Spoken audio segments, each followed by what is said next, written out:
السلام علیکم، کیسے ہیں آپ؟ امید ہے اللہ کے حکم اور کرم سے ٹھیک ہوں گے۔ اللہ تعالیٰ آپ کو ایمان کی بہترین سے بہترین حالتوں میں رکھے اور آپ کی طرف آنے والے ہر شر کو خیر میں بدلے۔ آج کا ہمارا ٹاپک ہے غرور کرنا۔ غرور کرنے سے کیا ہوتا ہے؟ تو سنیں، غرور کرنے سے کچھ نہیں ملتا، غرور کرنے سے رسوائی ملتی ہے، غرور کرنے سے ذلت ملتی ہے۔ اگر زندگی میں کچھ کرنا ہی چاہتے ہو نا تو اپنے غرور کو اپنے پاؤں کے نیچے رکھ کر چلنا سیکھو۔ کسی کی بے بسی پر ہنسو مت، کیوں نہ کہ کل یہ وقت تم پر بھی آ سکتا ہے۔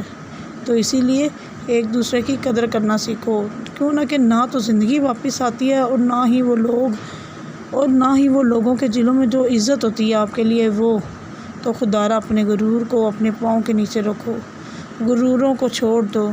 غرور میں کچھ بھی نہیں ہے، رسوائی ہے، ذلت ہے، بدنامی ہے۔ آپ کو پتہ ہے کہ اچھا انسان کیا ہے؟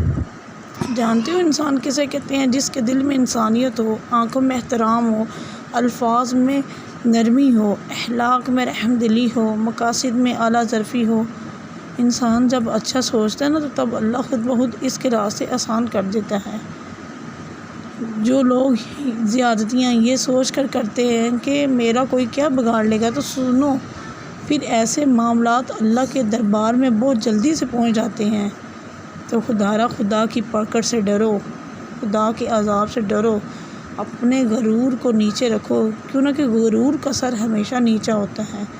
اللہ تعالیٰ ہمیشہ جو لوگ اللہ پر یقین رکھتے ہیں، اللہ سے امیدیں لگاتے ہیں، اللہ کو ہی سہارا سمجھتے ہیں، تو انشاءاللہ اللہ ان کے لیے بہتر ہی کرتا ہے اور وہیں بہتر سے بہترین کرنے والا ہے۔ پریشان نہ ہو، کچھ لوگ پیدا ہی ہوتے ہیں دوسروں کو تنگ کرنے کے لیے، دوسروں پر زیادتیاں کرنے کے لیے، مگر اللہ ہے نا، اللہ بہتر سے بہترین کرنے والا ہے۔